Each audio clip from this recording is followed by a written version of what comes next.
Hi, my name is Kyle Murbach. I'm from the Chicago area. Hi, my name's Luke, and I'm from Minnesota. I'd like to share a little bit about myself, who I am, and why the two of us are chatting today.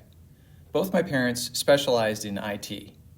They're both analysts, and they graduated from RIT. I followed their path and attended RIT myself. I ended up getting my degrees in computer security, both my bachelor's and my master's degrees.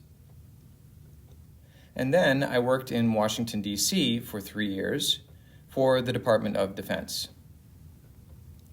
While I was in Washington, D.C., I realized I wanted to learn more after my master's program. I wasn't satisfied. So I got my PhD in cyber operations. Cyber operations, think of it as the offense side. What I learned at RIT was the defense. Both sides of the field sort of square off against each other. So I love my field. What I do now is a lot of cyber stuff. If you have any questions about that, I'm happy to answer anything, or about college, really whatever. I'm an open book. It's nice to learn about your experience. Sure. And that's interesting. I'm hoping to go to college with tech experience too.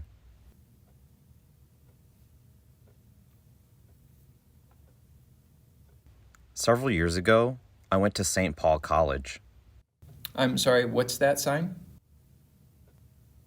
St. Paul. Oh, St. Paul. Okay. Yeah, it's a technical college. So your major, did you take a couple classes there, technology classes? Well, now I'm thinking about nanotechnology. Nano, so small technology. Wow. But it's pretty new. Did you like it? It's a new field, so I haven't started yet. Oh, not yet, but you will. Yeah, it's because I'm on hold from school. Right. I mean, the IT field is so broad.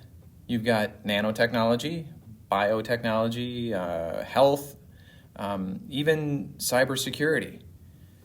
Universities, governments, everything is under IT with internet or technology, that kind of stuff.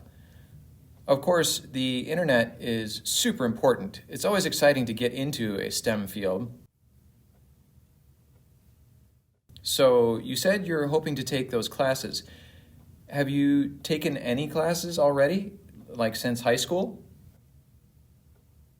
In high school, I joined the robotics team for the first robotics competition. Did you actually get to build robots? Yes, some of it.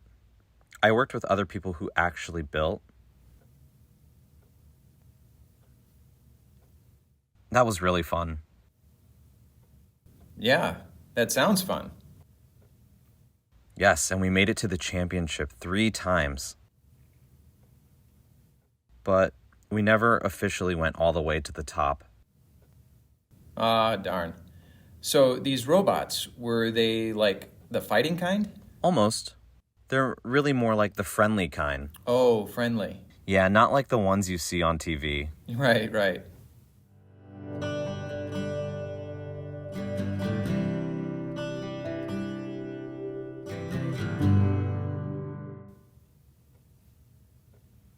So, what is challenging about your work? Well, in my field, I'm a malware analyst. So in that field, you always have to analyze different parts of the program, trying to figure out what happened, what kind of attack, etc. But the challenge of that is the bad guys aren't trying to show you the answer. They hide it from you. So I have to spend time, it's like a puzzle, searching, taking it apart, trying to figure out what happened, how they broke into our system, so I can make sure it doesn't happen again. But the fulfilling part for me is that with the solution I find, I'm helping to protect our nation from other bad guys.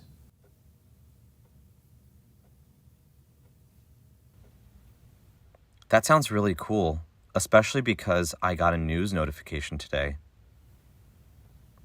that Microsoft announced their users must update their computers. Oh, yes, that just happened. But then I got another saying the update alone won't fix it. Right. But They're trying. why? I know, that's security. I mean, that's why I have a job. Security is not easy, so we need to learn the skills and try to solve the problem. But people are wrong too, sometimes. We have to accept the fact that we're not always right? Yeah. Is there a specific challenge you've had to overcome in life or anything like that? Sometimes people nod at me instead of asking me things. So nodding instead of... Sometimes they'll just nod when I don't understand them. And they don't actually repeat themselves.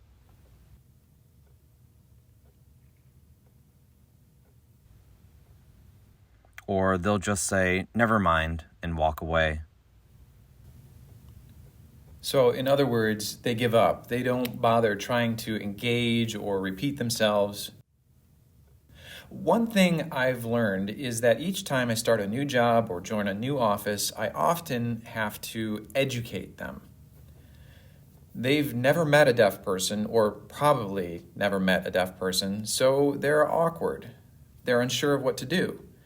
So sometimes what I do is I make a list for them. Things like, if you want to talk to me, please make sure you get my attention and make eye contact. Or don't call me, obviously. Text me instead. Or there's many different things like that you could put that you prefer or want people to know. And it helps educate them, which in turn helps you. Most people are only intimidated because they've never experienced it before. But they're more than happy to help, typically. Not always, but most times I've noticed. Like with all of my jobs. Maybe I've been really lucky, but generally everyone's pretty nice. Don't be afraid to ask them. Don't be afraid. Well, that's the key, really. Yeah, like at my job, I've got a sign. It says, "Please be patient. I am deaf and hard of hearing." Right. So like that. That's great. Keep making sure you do that in many different ways, not only that one. So if they can't communicate verbally with you, maybe they can write back and forth or use other ways.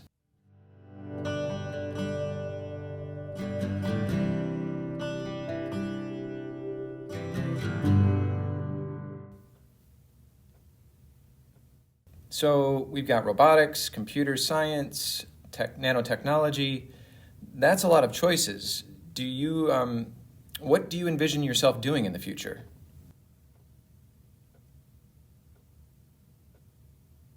My dream is to work in medical technology, like using nanotechnology to help people's hearts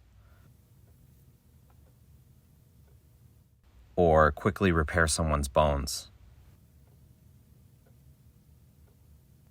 You know, stuff you see in cartoons or Right. or futuristic things that could be real but aren't possible yet. Right. So, for example, with injections in nanotechnology, the theory is that they could just inject whatever fix your body needs to heal, right? So that they don't have to do surgery and open you up to fix you, right? It's pretty crazy, but from my perspective, I'm in the security field, right? So the idea of nanotechnology is pretty scary. What if someone were to manipulate what's in the injection so that it harms your body more instead of healing it? It could have the opposite effect. So Yeah, or like you could turn into a robot and take over the world. Or you could get a giant hulking muscles, right? Like that Terminator movie. So I'm curious, why do you want to go into this field? What inspired you to do that? Because maybe because I watch too many cartoons Oh, okay. or anime. Well, that's not a bad thing at all. Growing up, I played a ton of video games. But with that, I was exposed to other people trying to hack my account, steal my information, my password. I lost everything. I was so upset. Looking back, it was no big deal, but that experience made me aware of being careful what I do online, making sure I wasn't accidentally exposing information about myself. That experience really led me to where I am today. So you never know when you're growing up. The things that you like and interests you follow might become your career or what you do for a living, right?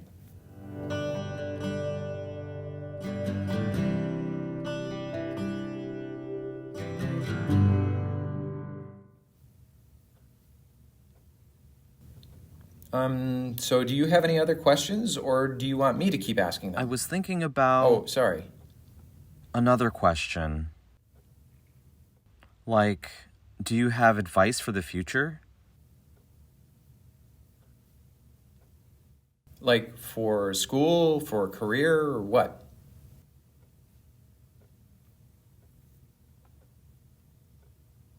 For parents who have deaf or hard of hearing kids, what's your advice for their futures?